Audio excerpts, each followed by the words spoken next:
여러분, 우리가 하나님의 인도하심을 특별한 용어가 있습니다. 이중적 인도라는 말이 있습니다. 그러니까 피어슨이라고 하는 유명한 신학자가 한 말인데요, 이중적 더블 가이던스, 두 가지 투 트랙으로 인도하시는 게 있습니다. 그건 뭐냐면은 한편으로는요 가지 못하게 하시고요, 금지하시고요, 제지하십니다. 뭘 하려고 그러면 안 돼요. 뭘 가려고 그랬더니 막으세요. 가려고 그랬더니 다 돼 있다고 해서 갔더니 없어요. 안 되게 하시는 게 있고요, 또 한 가지는 뭐가 있냐, 여십니다. 그리고 열었는데 안 가면 밀어요. 그래서 밀어도 안 가면 어떻게 해요? 쳐서라도 보내는 두 가지 different kind of 이 뭐라고 할까요? 인도를 이중적 인도라고 합니다. 우리 이 사도행전 16장을 보면은 특별히 하나님의 그 이중적 인도하심을 볼 수 있어요. 뭐예요? 아니, 바울은 저쪽으로 가고 싶었는데, 아시아 쪽으로 가고 싶었는데 어떻게 해요? 주님이 꿈에 나타나서 이쪽으로 오라고 방향을 틀게 하십니다. 그래서 우리는 하나님의 음성을 잘 들어야 됩니다. 이게 잘 안 듣고 가면은 그건 큰일 나는 겁니다. 그래서 뭐예요? 가라고 그러면 가는 거고, 멈추라고 그러면 멈추고, 하나님이 막으실 때는 서 있어야 되고요, 가라고 하실 때는 순종하고 힘들어도 가야 되는 겁니다. 여러분, 이것이 하나님의 음성 듣는 사람의 삶이라고도 할 수 있는데요, 오늘 우리는 바울의 모습을 보면서 1차 전도 여행 이후에 무려 1200마일을 걸쳐서 두 번에 걸쳐서 주님이 가야 될 게 막으시고 가지치시고 해서 오늘 어디로 오신 거예요? 여기 바로 빌립보의 겐자이크라고 하는 그 강, 조그만 그 겐자이크라고 하는 강이 그 빌립보에 있었는데, 그 강까지 1200마일을 거쳐서 바울이 왔어요. 바울이 떠날 때 내가 거기로 갈 거라고 생각하고 갔을까요? No. 바울이 가고 싶었던 방향은 아시아 쪽이었습니다. 하지만 주님께서 꿈에 나타나시고 말씀으로 보여주시고 그들의 마음을 움직이셔서 이제는 완전히 다른 빌립보까지 오게 되었어요. 유럽의 첫 관문, 이제 처음 유럽 로마 식민지가 시작되는 그 유럽의 첫 땅으로 그들을 옮기셨습니다. 여러분, 여기 갈 때 얼마나 힘들었겠어요. 원래 오리지널 플랜이 있잖아요. 가고 싶은 곳이 있었잖아요. 글로 가야지 그게 모든 문제가 없이 다 해결되는 건데, 사람도 기다리고 있었을 거고, 그쪽으로 가기로 하고 왔고, 그쪽에 갔어야만 되는 건데 주님이 막으십니다. 그래서 두 가지 인도하심, 보내시기도 하고 막기도 하시는 그 과정 속에서 우여곡절 끝에 오늘 빌립보라고 하는 동네에 이제 4명의 남자, 바울과 실라와 누가와 디모데 4명의 남자가 도착했습니다. 도대체 여기에 무슨 일이 있는지 알지 못한 채로 온 거예요. 여기 여러분, 우리가 이제 영화를 보면요, 까메오라고 그러죠. 까메오. 우리 한국말로는 우정 출연. 그래가지고 그냥 잠깐 나오는 거예요. 잠깐 나와가지고 하는 거, 그거를 까메오라고 그러는데요, 비중이 없는 역할인데 하는 그 까메오라는 게 있습니다. 옛날에 이제 알프레드 히치콕이라고 하는 유명한 감독이 자기가 감독인데 거기에 뭐 이제 청소부로 나오고 막 이러는 걸 하면서 유명해졌는데요. 그래서 나중에 사람들이 이제 그 영화 공부하는 사람들이 그 감독이 도대체 어디 나왔나 그 찾는 것도 막 하고 그랬어요.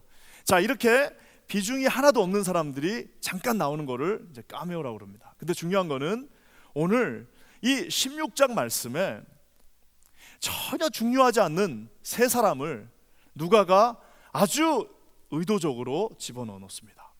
그 16장에 나와 있는 3명의 사람은요, 이거 뭐 절대로 여기 나올 만한 인물이 안 됩니다. 그렇지만 주님이 그 긴 16장을 할애해서 심지어는 바울이 가는 길을 꺾어서 거기까지 와서 이 겐자이크 강에서 한 사람 총 3사람을 만나게 하십니다. 오늘 저는 이 말씀을 보기를 원합니다. 사랑하는 성도 여러분, 우리가 생각해 보십시오. 여러분이 순탄하게 여기 해갖고 여기 교회까지 오신 분들이 많지 않을 겁니다. 진짜 어떻게 하다 보니까 또 여기로 오기도 하고, 주님이 의도치 않게 길을 열어주셔서 여기까지 오게 하시고, 저 같은 경우도 제가 살면서 한 번도 내가 뉴욕에 살 거라고 상상해 보지 못했습니다. 하지만 하나님께서는 우리에게 이곳까지 두 가지 형태의 인도하심으로 인도해 주셨습니다. 어떻게 해요? 막기도 하고 밀기도 하고 해서 여기까지 왔어요. 참 대단한 분들이십니다. 옆에 분들한테 한번 인사합시다. 너는 참 대단하다. 당신 참 대단하시다. 한번 인사할까요? 좀 멀리 떨어져 있지만 참 대단하십니다. 어떻게 그렇게 막고 미셔서 여기까지 오셨어요? 하고, 예, 맞습니다. 하나님이 그 치밀한 각본 속에 이제 그 4명을 보내서 한 사람씩 만나게 해주십니다. 저는 오늘 이 말씀, 의사 누가가 그냥 막 쓰지 않았다고 그랬죠. 가장 중요한 세 사람을 한 사람씩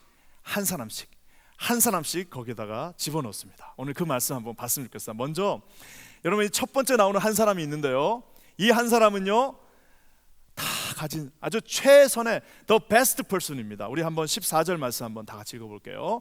14절입니다. 시작. 두아리라 성의 자주장사로서 하나님을 공경하는 루디아라 하는 한 여자가 들었는데 주께서 그 마음을 열어 바울의 말을 청종하게 하신지라. 저기에 여러분 좋은 거 다 들어가 있습니다. 예수 안 믿는 사람 중에 저런 사람만 있었으면 좋겠어요. 첫 번째 뭐예요? 자주장사.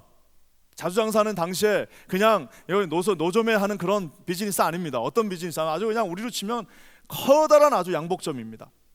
아주 비즈니스로 아주 흥왕한 거예요.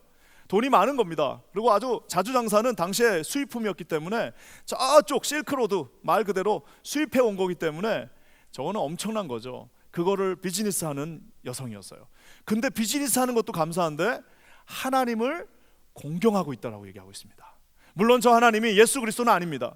예수 그리스도를 만난 적은 없죠. 하지만 유대의 하나님이든 어떤 하나님이든 만약 유대의 하나님이었겠죠. 그 하나님을 공경, 아주 가들리한 그 모습으로 살고 있었던 거예요. 아주 마음밭이 좋은 거죠. 그렇지만 이 여자가 심지어 또 잘하는 게 있는데 뭐예요? 주께서 그 마음을 여셨어요. 언제요? 듣고 있을 때. 저 정도 사회 지위가 있으면은 센 여성분들 있잖아요. 여자인데 혼자 어떻게 저렇게 비즈니스까지 하면 얼마나 세시겠습니까? 아유, 난 네 말 안 들어. 어디서 거지 같은 사람들이 와가지고 말이야. 이렇게 할 수도 있을 법한데 그 말을 듣었어요. 아주 유심히 듣고 있습니다. 겐자이크 강에서 뭔지 모르게 모여 있는데 그때 바울이 거기서 했던 그 말들, 웅얼웅얼거리면서 했던 그 말을 듣고 어떻게 돼요? 성령께서 그 마음을 여셨어요. 성령이 그 마음을 열게 하니까 어떻게 해요? 바울의 말을 이제는 청종하게 됩니다. 아주 청종하게 되다가 결국에는 어떻게 되는 겁니까? 예수님을 만나게 된 겁니다.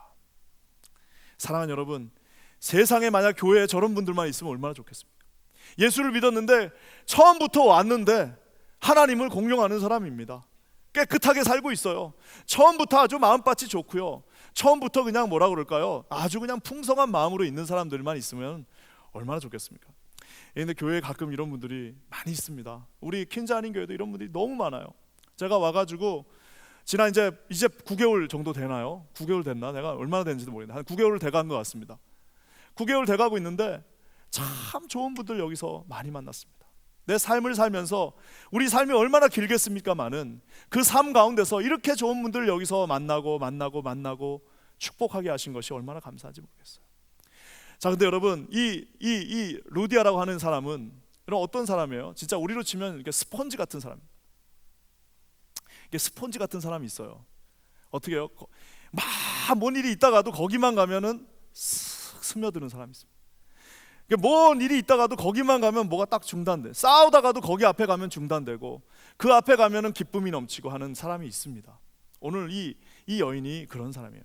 제가 예전에 한번 이제 아직 저는 이제 8개월밖에 안 됐으니까 누가 스펀지 같은지 아직 모르잖아요.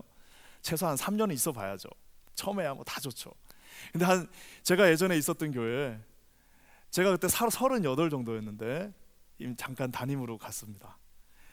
38살에 담임이 됐으니 그 어르신들 나이 2배 되시는 분들하고 같이 있는데 잘했겠을까요? 못했을까요? 지금도 이렇게 하는데 그때는 얼마나 우왕좌왕했겠습니까? 근데 그때 이제 어머니 같은 분이 한 분 계셨는데 정말 스폰지 같은 분이셨습니다. 그냥 그 앞에만 가면 그냥 모든 문제가 다 해결되는 것 같은 느낌이에요. 왜 그런가 봤더니 그냥 그 풍성한 사랑으로 덮어주시는 겁니다. 덮어주시고 안아주시고 채워주시고. 그러니까 가끔 내가 목회자인 것도 잊어버리고 그냥 그 어머니 같은 분의 앞에 있었으면 좋겠어요. 그냥 얘기도 좀 듣고 싶고 그 앞에만 가면 그렇게 위로를 받는데 저만 그러는 게 아니라 모든 자들에게 그런 은혜가 임했습니다. 저는요, 우리 교회에 저는 루디아 같은 분들이 많았으면 좋겠습니다. 여러분의 인생의 소원을 여러분 어떤 스폰지, 내가 지금은 안 되죠. 내가 처음 예수 믿고 처음부터 너무 잘하면 그건 이상하죠. 그렇지만 내가 하나님 앞에 성화되어져 가면서 어느 순간에는 모든 사람들이 내 앞에 와서 내가 그들을 품어주고 쭉 빨아주고 스폰지같이 그 지저분한 물도 쭉 빨아주고 그것도 채워주고 치워주고 해주는, 여러분 저는 루디아 같은 사람들이 우리 교회에 한 300명 정도만 있었으면 좋겠습니다. 여러분 주님의 이름으로 간절히 축원합니다. 예, 여러분들이 그런 분들 다 되실 겁니다. 그리고 여러분 이분이요 또 잘하는 게 하나 있는데, 이건 뭐냐면요, 정말 배려를 잘합니다. 15절 말씀 한번 읽어볼까요? 15절 다 같이 읽을게요. 시작. 저와 그 집이 다 세례를 받고 우리에게 청하여 가로되 만일 나를 주 믿는 자로 알거든 내 집에 들어와 유하라 하고 강권하여 있게 하니라. 제가 우리 기독교인들의 성품 중에 제일 좋아하는 거 한 가지를 들려면 배려하는 겁니다. 배려하는 겁니다. 배려라는 건 뭐예요? 다른 사람의 마음을 이해하는 겁니다. 아, 저 사람이 어떻게 생각할까? 저 사람 도대체 지금 필요한 게 뭘까? 저 사람들한테 가장 지금 필요한 건 뭘까? 여러분 남자 4명이요 1200마일을 바울 같은 경우는 1200마일을 지금 왔습니다. 그 남자들 4명이 제일 지금 필요한 건 뭘까요? 네, 먹고 자는 겁니다. 얼마나 피곤하겠어요. 그 온 길이 있는데 먹고 자야 되는데 세상에 남자 장정 4명이 먹으면 얼마나 먹겠습니까? 그러니까 이제 저 루디아라는 분이 뭐 그러는 거예요. 저 들어와서 우리 집에 가서 아유 당신 말씀이 너무너무 은혜롭고 내가 아주 은혜를 오늘 많이 받았으니까 우리 집에 와서 좀 쉬다 가십시오 그랬더니, 바울도 양심이 있죠. 어떻게 자기가 남자 4명, 그 지저분한 남자 4명이 여자 있는 집에 가서 먹고 잔다고 얘기할 수 있겠습니까? 그러니까 어떻게 했어요? 아유 괜찮습니다. 제가 그냥 요 정도 저희가 이렇게 길에서 자면 됩니다. 그냥 먹을 거 하나 주셨으니까 저희가 그렇게 하고 대신 내일 만나서 또 말씀 보죠. 이렇게 했을 거예요. 분명히 거절했을 겁니다. 근데 이때 이 여자가 뭐라고 얘기합니까? 만약에 당신이 나를 예수 믿는 사람, 당신이 가르쳐준 그 주를 믿는 자로 당신이 나를 컨시더할 경우라면 강권하여서 내 집에 들어와서 계십시오. 이게 여러분 고집 부리는 거하고 다릅니다. 여러분 배려한다는 거는요, 어떤 분들 이거 잘못 이해해가지고 막 배려하는 게 아니라 막 힘들게 하는 사람도 있어요. 싫은데 막 억지로 하는 사람도 있어요. 그거 아닙니다. 뭐예요? 지금 필요는 하지만 이 사도들이 어떻게 거기 가서 묵어요? 근데 어떻게 하는 겁니까? 만약에 당신이 정말 나를 주를 믿는 자로 알거면 와서 강권하여 머물게 하는 겁니다. 이 강권하다는 말을 이 누가복음에 우리 누가가 한 번 더 씁니다. 언제 쓰는지 아십니까? 공교롭게도 엠마오 마을로 가던 그 2 제자들이 이제 이 말씀을 들으면서 와 이거 뭐야 이거 하면서 이제 이거 뭐야 우리가 몰랐던 거잖아라고 알게 되었어요. 그때 그들이 우리 보이지 않던 주님한테 뭐라고 말씀하십니까? 주님, 당신 이 집에 들어가서 우리에게 더 설명해 주십시오 하고 강권하여서 그 집으로 데려갑니다. 우리 주님을 강권하여서 그 집에 들어가서 내가 이제 이 선지자들의 말씀을 듣고 뭔지를 내가 알아야겠다라고 하는 그 말씀할 때 강권하다는 말을 한 번 더 사용합니다. 이 말은 뭐예요? 그만큼 아주 그냥 간절하게 이 여인 루디아라는 여인은 정확하게 알고 있었어요. 뭘 알고 있었습니까? 지금 이 제자들이 가장 필요한 거는 우리 집에서 먹고 자야 되는 거라는 걸 알고 있었습니다. 제가 옛날에 한번 좀 창피한 얘기지만 허리를 다친 적이 있습니다. 세상에 그냥 그렇게 그냥, 그래서 저는 그 다치기 전에는 허리 아픈 사람은 다 꾀병인 줄 알았어요. 근데 세상에 제가 다치고 나니까, 그래서 전에 있던 교회에서 거의 2달 정도를 정말 출근은 해야 되죠. 그래도 뭐 교회에서는 쉬라고 그러는데 어떻게 쉽니까? 그래서 이제 교회에 나와가지고 교회 그 제 사무실에다 매트리스를 깔아놓고 누워 있었던 적이 있었습니다. 이제 그러고 있는데요, 이제 우리 같이 일했던 목사님이 한 20명 됩니다. 20 목사님이 맨날 와가지고 아유 목사님 어떡해요, 이거 어떡하냐고 이거 하면서 막 기도도 해주시고, 어떤 분은 막 같이 울기도 하고 아유 그렇게요 막 심지어는 막 주물러 주시는 분도 있고 막 그랬어요. 근데 점심시간 되면 이제 다 점심 먹으러 갑니다. 근데 이제 저희 그 교회는 점심을 교회에서 만들어줬어요. 교회에서 만들어주니까 이제 식당까지 가서 먹어야 되는데 고기를 갈 힘이 없는 거예요. 누워 있는데 그 20분이 와서 기도는 많이 해줬는데 누구도 와서 내가 밥을 타다 주겠다는 분은 없는 거예요. 아 그래 내가 이걸 얘기를 할까 하다가 또 이제 목회자가 이거 밥 타가지고 이거 식판 들고 왔다 갔다 하는 것도 이상할 것 같고 그래서 말을 안 했습니다. 말을 안 했더니 정말 안 갖다 줘요. 야 그때 제가 알았어요. 이거 말 안 하면 못 알아듣는 사람들이 이렇게 많구나, 특히 목사님들 중에. 그랬는데 하루는 어떤 목사님이 오셔서 자기가 딱 봤는데 당신이 안 먹으니까 내가 밥을 갖다 주겠다는 거예요. 내가 또 똑같이 얘기했어요. 아유, 그 뭐 식판 들고 왔다 갔다 하는 것도 힘드니까 됐다고. 됐어요. 그래. 그러면 이제 보통 목사님들은 예, 알겠습니다. 그러면은 좀 쉬라고 기대해주고 나갈 텐데, 이분이 갑자기 화를 쫙 내면서 아니, 아픈 사람이 먹어야지 말이야. 이거 무슨 소리 하냐고. 내가 갖다 줄 테니까 무슨 그런 말을 하냐고 하면서 갖다 주시는데, 그분이 진짜 지금 생각해보면 그 2달 동안 제일 고마운 분 중에 한 분이셨어요. 가끔씩 여러분, 많은 성도들이요, 자기가 아프다는 얘기를 자기가 못합니다. 자기가 도와달라는 얘기 못합니다. 쑥스러워서 못하고요, 이 각박한 세상에 내가 어떻게 그 얘기하고 다니면 거기 혹시 또 흠이 되지 않을까 말 못합니다. 그래서 혼자 끙끙끙끙 앓고 있는 분들이 우리 안에도 엄청 많을 겁니다. 근데 이제 다들 아이고 괜찮아 이 말은요, 돈도 안 들고요, 괜찮아 하는 이 말은요, 아무런 코스트도 없고요, 괜찮아 하는 그 한마디는요, 그 말이 진심인지 아닌지도 알 수가 없어요. 어떻게 해요? 이 여자가 봤어요. 배고픈 모습을 봤어요. 그 4명의 남자가 좀 쉬어야 된다는 걸 봤습니다. 어떻게 했어요? 감고 나요. 들어오세요. 무슨 소리입니까? 나도 예수 믿는 사람이에요. 이제는 나도 예수 믿는 사람인데 오셔서 우리 같이 먹고 여기서 힘을 내서 우리 주님 사역합시다라고 이야기하고 있는 겁니다. 사랑하는 여러분, 저는 기도합니다.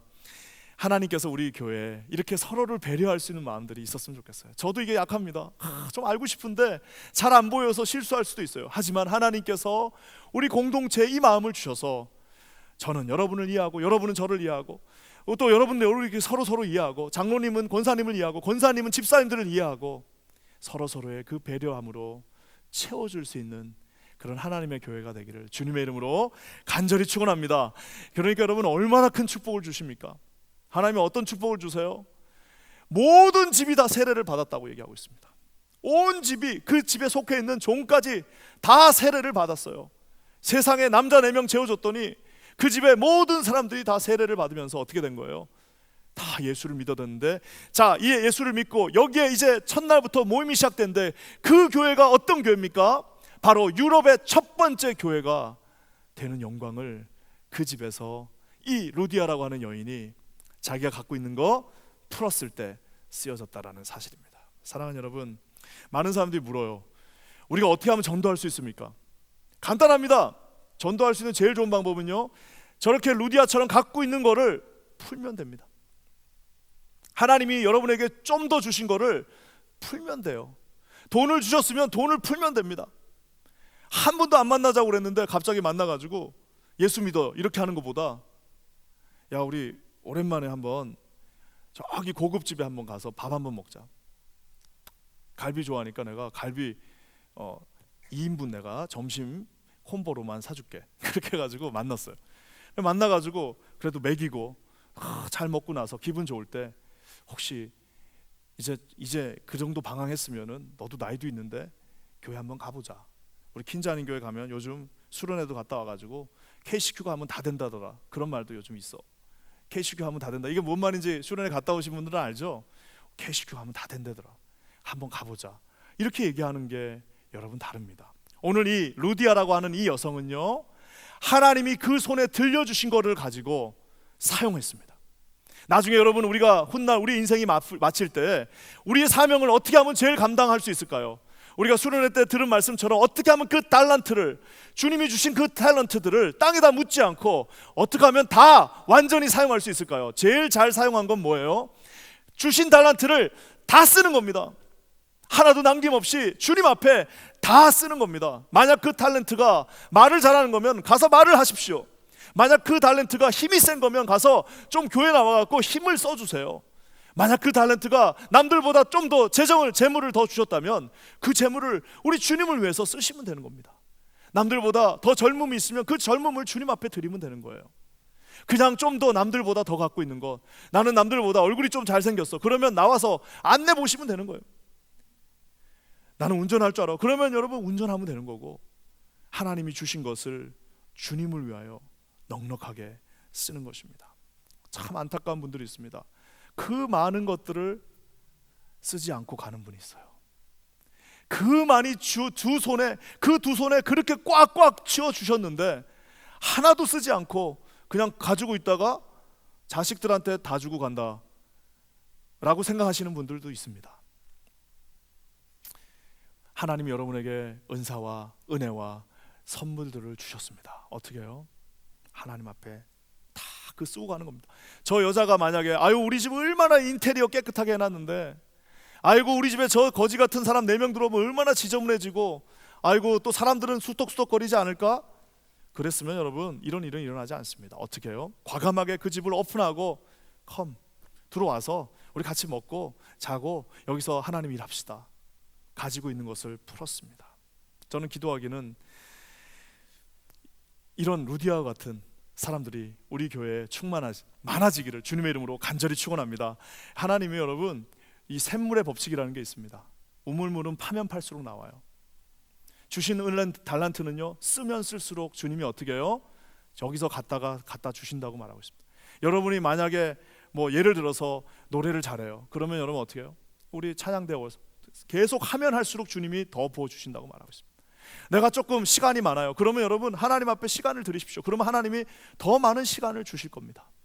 어떤 분은 좀 재정이 넉넉하신 분이 있으면 하나님 앞에 드려보십시오. 하나님이 약속하지 않았습니까? 누르고 넘치게 내가 더 주겠다라고. 여러분 어떤 사람은 좀 머리가 똑똑하신 분이 있어요. 그러면 여러분 그 머리를 여러분 세상을 위해서 쓰는 것이 아니라 저 루디아처럼 내 집에 들어와서 이곳에 유하시면서 우리 함께 주님의 일을 해봅시다라고 여러분 할 수 있다라는 사실입니다. 기도하기는 여기 계신 분들에게 이런 충만한 은혜가 넘쳐나기를 주님의 이름으로 간절히 축원합니다. 그래서 이렇게 루디아 같은 사람은요 어떻게 전도한다고요? 자기가 가진 걸로 전도하면 됩니다. 자, 그러면 이제 또 다른 한 사람이 있는데 이번에는요 최악의 사람이 하나 나옵니다. 이 루디아가 최선의 사람이었다면 이제는 최악의 한 인물이 나오는데 우리 16절 말씀에 누가가 집어넣어놨습니다. 우리 한번 다 같이 읽어보겠습니다. 시작. 우리가 기도하는 곳에 가다가 접하는 귀신 들린 여종 하나를 만나니 점으로 그 주인들을 크게 이야기하는 자라. 도대체 저 한마디 말씀에 얼마나 인생의 최악 비참함이 다 있습니까? 점치는 여자입니다. 귀신 들린 여자 있죠? 막 점치는 여자예요. 점치는 거예요. 귀신이 그 몸을 들고 흔드는 겁니다. 귀신이 그냥 그 사람을 사로잡고 있어요. 귀신에 사로잡힌 사람입니다. 그러면서 심지어 그 사람은 종이에요. 슬레이브입니다. 그러니까 주인이 이제 그 여자를 갖고 있고 와서 점치는 사람들이 그 여자한테 돈을 주는 것이 아니라 주인한테 돈을 주고 그 여자는 하면서 점친 거를 말해주는 겁니다. 종이에요. 귀신 들렸어요. 아무것도 없어요. 주인만 해하게 하는, 주인만 크게 이야기하는 자. 결혼을 했겠습니까? 가정이 있겠습니까? 뭐가 있겠습니까? 아무것도 없는 종이요 귀신 들려갖고 멀쩡한 정신을 가지지 못한 사람입니다. 저는 오늘 이 말씀을 읽으면서 하나 느끼는 것도 있어요. 그건 뭐냐면 여러분 저렇게 이제 루디아에 의해서 이제 이렇게 은혜가 나오고 교회가 생기니까 제일 먼저 오는 건 뭐예요? 첫 번째 성도가 누굽니까? 첫 번째 성도는요 귀신이 먼저 옵니다. 귀신이. 여러분 우리가 하나님 앞에 은혜 받고 나면요 누가 제일 먼저 오겠습니까? 누가 살살살살 얘기하겠습니까? 귀신입니다. 왜? 어떻게 해서든지 그거 못 가게 하게. 다 지금 하나님 앞에서 은혜 받고 다 이제는 이제 이 빌립보라고 하는 동네 자체가 다 뒤집어지게 됐는데 귀신이 그걸 제일 먼저 아는 거예요. 제일 먼저 알고 나서 어떻게 하는 겁니까? 공격하는 겁니다. 귀신이 공격하는 거 간단하다고 말했습니다. 말 몇 마디 하면 돼요. 말 몇 마디. 귀신이 무슨 와서 우리 목을 조르겠습니까? 귀신이 와서 우리 뺨을 때리겠습니까? 그렇게 하는 귀신은 진짜 어리석은 귀신이고요. 말 두세 마디 삭삭삭삭 해가지고 어떻게 하는 거예요? 지금 저 귀신이 와가지고요 이제는 첫 번째 찾아오는 사람이 바울에게는 두 번째 사람이죠. 귀신입니다. 사랑하는 여러분 얼마나 불쌍합니까? 세상에 여러분 우리 중에 이렇게 이 귀신에 사로잡혀 있는 사람들 제가 나중에 한번 꼭 설교했으면 좋겠는데 여러분 이 귀신에 사로잡힌 사람들이 너무너무 많이 있습니다. 멀쩡한 것 같습니다. 요즘 귀신이 그렇게 저렇게 옛날처럼 저렇게 활동하나요? 아니에요. 멀쩡합니다. 멀쩡한데 여러분 사람하고 관계하지 못하고 멀쩡한데 겉으로는 그런 멀쩡하고 있는데 속으로는 폭력을 쓰고 학대하고 자기 자신을 찢고 자기 자신을 죽이려고 하고 하는 그 귀신들이 이 시대야말로 얼마나 많습니까? 가정에서도요, 다 멀쩡한 것 같은데 그 안에 폭력이 있고 그 안에 아픔이 있고 그 안에 그 가정을 갈기갈기 찢어놓은 그 사단의 세력들이 얼마나 많이 있습니까? 그거를 볼 수가 없는 거예요. 보지 못한 채 다 속고 거기서 그냥 뭐예요? 아무것도 하지 못한 채 저렇게 사로잡혀 있는 그 귀신들이 얼마나 많이 있습니까? 바울이 딱 만나자마자 어떻게 합니까? 나사렛 예수의 이름으로 명하노니 모든 귀신은 떠나가라. 그 안에 있던 그 귀신은 떠나갈지어다라고 명령합니다. 어떻게 합니까? 귀신이 떠나가는 역사가 일어나요. 여러분, 이 여자가 이제 멀쩡하게 돌아왔어요. 그러고 나서 여러분, 한번 여러분의 상상에 맡길게요. 이 여자가 이제 멀쩡하게 돌아오고 나서 제일 먼저 어디로 갔을까요? 누구네 집에 갔을까요? 예, 루디아 집에 가지 않았겠습니까? 그래서 여러분, 나중에 루디아 집에 가니까 결국에는 바울이 어떻게 된 거예요? 바울과 실라가 감옥에 갇히는 이유가 뭐예요? 아니, 저 주인이 봤을 때 이제 저 여자가 점을 쳐가지고 우리를 이롭게 했는데 이제 점을 못 치는 거예요. 왜? 귀신이 떠나가니까요. 귀신이 떠나고 나니까 점을 쳐도 이제 괴가 안 나오고 점을 쳤는데 맞추지도 못하는 거예요. 그러면서 여자가 하는 말이, 나 이제 더 이상 이거 못하겠습니다. 나 이제 예수 믿을 겁니다. 나 이제 하나님의 사녀입니다라고 하니까 이제 이 주인들이 난리가 나가지고 바울을 때려서 옥에 갖게 한다는 사실입니다. 사랑하는 여러분, 저는 기도합니다. 예전에 한번 읽은 책 중에요, 책 제목이 상처 입은 치유자라는 책이 있습니다. 참 좋은 책입니다. 상처를 입은 치유자라는 책이에요. 이 책이 참 제목처럼요, 내가 누군가를 치유할 때에 상처를 먼저 입은 사람이 치유하기가 좋다라는 겁니다. 자기가 아팠기 때문에 아픈 사람을 볼 수 있다라는 말입니다. 제가 이걸 언제 깨달았냐면요, 예전에 한번 제가 잠깐 말씀드렸는지 모르겠지만 저희가 결혼하고 나서 한 5, 6년 정도 우리가 자녀가 없었습니다. 그래가지고 그걸 놓고 많이 기도했습니다. 하나님 앞에 이제 기도하는 과정 가운데 너무 힘드니까 이제 어떤 강의를 하나 들으러 갔어요. 그 강의가 뭐였냐면 그 이제 신학교에서 어떤 강의가 있었냐면 윤리학 강의였는데 이제 이 시대 자체가 너무 그 아이가 없는 가정이 많다 보니까 불임, 그다음에 뭐 이제 생명과학 이런 이제 윤리학 시간이 있었습니다. 그래서 갔는데 딱 저같이 이제 아이가 잘 없는 그 가정들이 거기 한 16가정 정도가 와서 이제 그 강의를 듣는 겁니다. 그 강의를 듣는데 이제 교수님이 와가지고 정말 좋은 교수님, 그 윤리학 교수님 얼마나 좋으신 분인지 인품이 있고 이런데요, 우리 이제 와서 첫날 시간에 막 우리를 위로해 줍니다. 하나님이 특별한 은혜가 있습니다. 막 위로를 해주세요. 그러니까 뭐 마음에 얼마나 막 그냥 감동이 되고 이러는데 이제 수업을 하려고 컴퓨터를 딱 열었는데 세상에 그 집에 식구가 애가 5이에요. 5. 그 화면이 딱 뜨고 나는데요, 갑자기 위로가 안 되는 거예요. 저분은 자기가 저렇게 많이 낳았으니까 그냥 우리 마음을 어떻게 이해하나. 그러니까 뭘 해도 잘 안 들어와. 잘 안 들어와요. 그래가지고 그냥 입 쭉 내고 그냥 그렇게 수업을 몇 번 듣고 있었는데 이제 게스트 렉처러를 한 번 데려왔습니다. 누구였냐면은 저희 학교에 있는 우리 인터내셔널 스튜던트를 담당하는 분의 사모님이셨는데 그분 집이 이제 결국에는 아이가 없어서 이제 두 분이 사시는 분 집이었어요.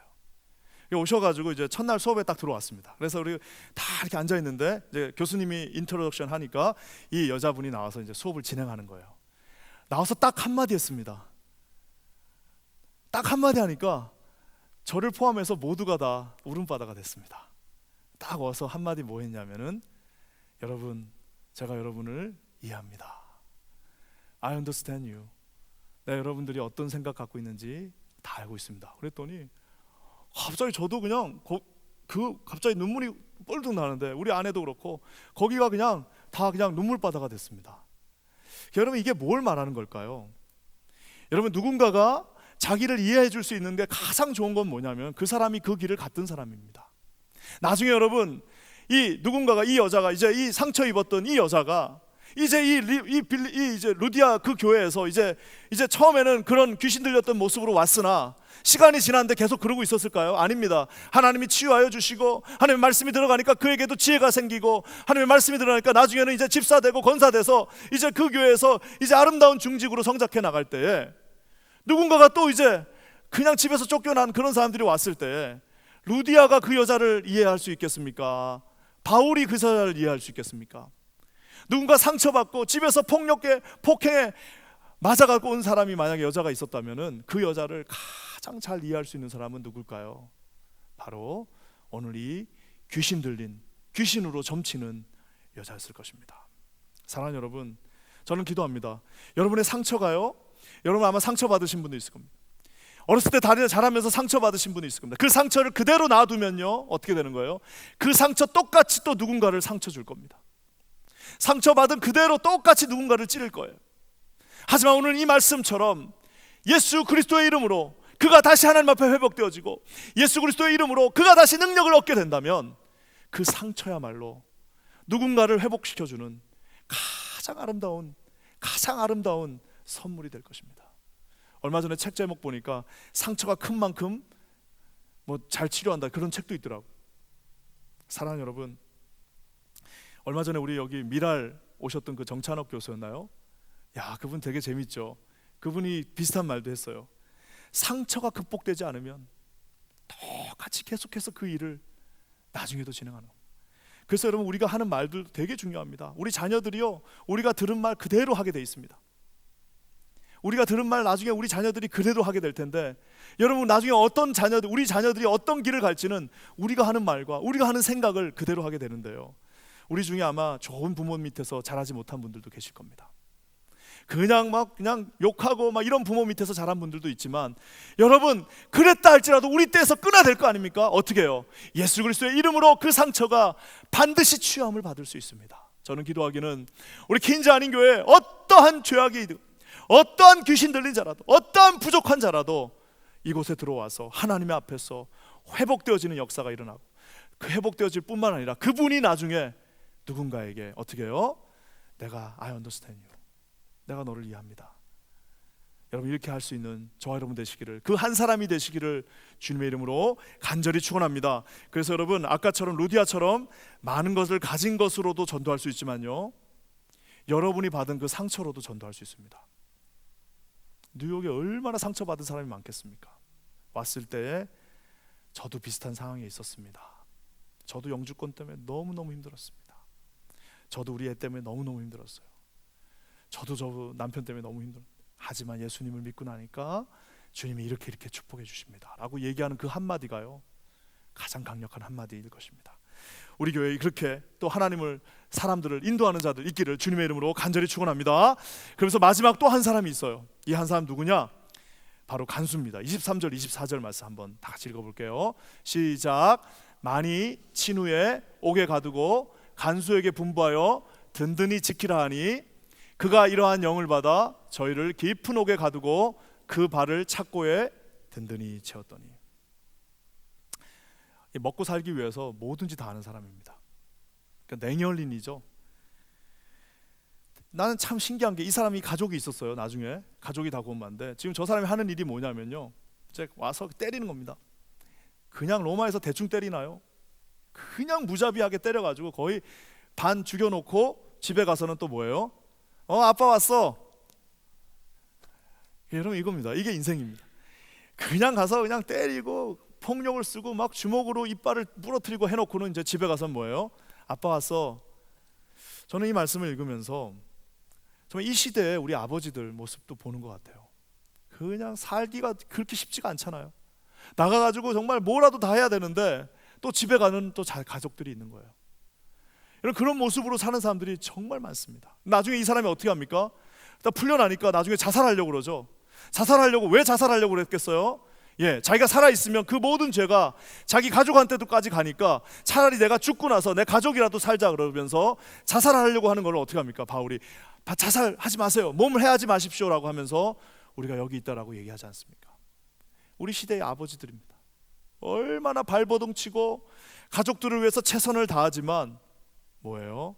바깥에서는 강한 모습으로 누군가를 죽이고 밟고 일어서야만 가족 그래도 먹일 수 있는 그 많은 사람들이, 그 무자비한 사람들이 우리 아버지들의 모습이기도 합니다. 오늘 이 사람에게도요, 동일하게 주님이 말씀하십니다. 31절 말씀 한번 읽어볼까요? 31절입니다. 가로되 주 예수를 믿으라. 그리하면 너와 내 집이 구원을 얻으리라. 여러분, 이제 죄수들이 도망갔으니까 어떻게 해요? 자살하려고 하는 그 모습에게 바울이 잠깐 하고 한 첫 번째 말이 뭐예요? 주 예수를 믿으십시오. 그러면 너뿐만 아니라 너의 가족도 함께 구원을 받습니다 라고 얘기하는 겁니다. 주 예수를 믿으세요. 가족이 다 구원받게 돼 있습니다 라고 말하고 있습니다. 저는 이 말씀을 보면서 33절과 34절 말씀이 정말 아름답습니다. 한번 우리 33절과 34절 말씀 다 같이 읽겠습니다. 시작. 밤 그 시에 간수가 저희를 데려다가 그 맞은 자리를 씻기고 자기와 그 권속이 다 세례를 받은 후 저희를 데리고 자기 집에 올라가서 음식을 차려주고 저와 온 집이 하나님을 믿었으므로 크게 기뻐하니라. 자기가 때렸어요. 등을 때리잖아요. 등이 지금 다 찢어졌습니다. 피가 그냥 범벅이 됐어요. 그 이제 미안하니까 집으로 데려간 겁니다. 두 사람을 데려가서 어떻게 했어요? 뭐 옛날에 뭐 물이 많습니까? 그 물 이만큼 해가지고 등을 다 닦아 드린 거예요. 등을 그 다 핏물을 다 닦아 놓고 나니까 이제 어떻게 된 거예요? 우리 온 집이 다 세례를 받고 싶습니다. 그러니까 그 닦아 놓은 그 핏물로, 물이 많지 않으니까 옛날에는 그 핏물로 세례를 또 받은 겁니다. 상징하는 바가 있죠. 바울이 그 등에 난 그 피를 닦은 그 물로 또 거기서 세례를 받고 나오는 모습을 보게 됩니다. 사랑하는 여러분, 사랑하는 여러분, 이 사람이 이제 그 다음부터 그 다음 주에 어디를 갔을까요? 누구 집에 갔을 것 같아요? 루디아 집에 갔을 것입니다. 저는 오늘 이 말씀을 보면서 하나님께서 참 이렇게 사람들을 불러주셔서 그 아름다운 교회를 세워나가는 모습을 봅니다. 저는 어떤 면에서는 우리 교회에 이런 루디아 같은 사람들도 있지만 이런 간수와 같은 사람들, 무자비한 사람들, 또 이 귀신에 들려서 위아래를 구별하지 못하는 사람들이 우리 교회에 와서 주님을 만났으면 좋겠어요. 예전에 있던 교회 좀 우스갯소리이기도 하지만 제가 어떤 분을 이제 잘 해가지고 이제 리더로 세워놨어요. 그랬더니 어떤 사람이 교회를 왔는데 깜짝 놀라는 거예요. 서로 둘이 보고 깜짝 놀래.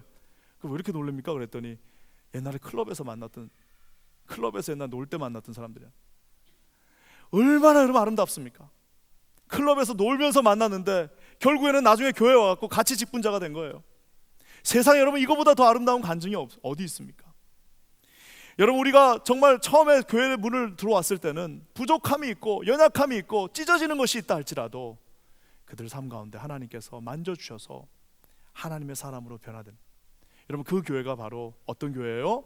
훗날 20년 뒤에 우리가 아는 것처럼 20년의 시간이 지난 후에 빌립보서 1장에 우리 주님께서 바울의 입을 통해서 뭐라고 말씀하십니까? 내가 너희들을 생각할 때마다 감사하고 빌립보 교회 너희들을 생각할 때마다 내가 너무 하나님 앞에 기쁘고 감사하다라면서 기뻐하고 또 기뻐하라고 말했던 바로 그 빌립보 교회의 첫 시작은 여러분 이런 귀신 들린 사람, 무자비했던 관수, 그리고 루디아라고 하는 한 이름 없는 여인을 통해서 그 교회가 아름답게 세워졌습니다. 오늘 말씀을 마무리하면서 저는 한 가지 질문하면서 한번 마무리했으면 좋겠습니다. 여러분 생각에는 우리 교회에 어떤 사람들이 제일 많았으면 좋겠어요? 루디아 같은 사람, 아니면 귀신 들렸던 여자, 아니면 이 무자비한 간수, 누가 제일 많았으면 좋겠어요? 루디아. 루디아가 많았으면 좋겠다고 보통 생각을 많이 하실 겁니다. 저도 그랬으면 좋겠어요. 근데 저는 그 숫자가 항상 반반이었으면 좋겠습니다. 그 말은 뭐냐? 처음에 들어올 때는 귀신 들린 모습으로, 처음 들어올 때는 무자비한 모습으로, 어디 예수가 있냐라고 하면서 와이프 손잡고 어쩔 수 없이 왔으나 한 3, 4년 지나서 우리 제자 훈련하고 하나님 앞에 예배 드리면서 깨지고 말씀과 찬양 가운데 나가다 한 3, 4년쯤 지나면 루디아가 되는 거예요. 한 3, 4년 지나서 루디아 되는 겁니다. 처음 들어올 때는 뉴욕의 유명한 남봉꾼이었는데 3, 4년쯤 지나서 루디아처럼 되어서 그 사람이 걸어다니는 그 자체가 하나님 앞에 아름다운 간증이 되게 될 것입니다. 사랑하는 여러분, 여러분의 인생에서 그런 간증 하나는 있어야 되지 않겠습니까? 저 사람 데려왔는데 저 사람이 나보다 더 위대한 신앙인이 돼가지고 하는 그 모습을 볼 수 있는 저와 여러분 되시기를 주님의 이름으로 간절히 축원합니다. 빌립보 교회는 그런 교회입니다. 여러분, 빌립보 교회가 20년 전에 이런 모습으로 세워졌습니다. 하나님의 은혜가 우리 교회 공동체 안에 충만하게 임하기를 주님의 이름으로 간절히 축원합니다. 잠시 기도하겠습니다. 하나님 감사합니다. 우리 교회에 귀한 은혜를 주셔서 이 빌립보 교회처럼 하나님의 사람들로 세워지는 놀라운 역사 있게 하여 주시옵소서. 예수님의 이름으로 간절히 기도합니다. 아멘.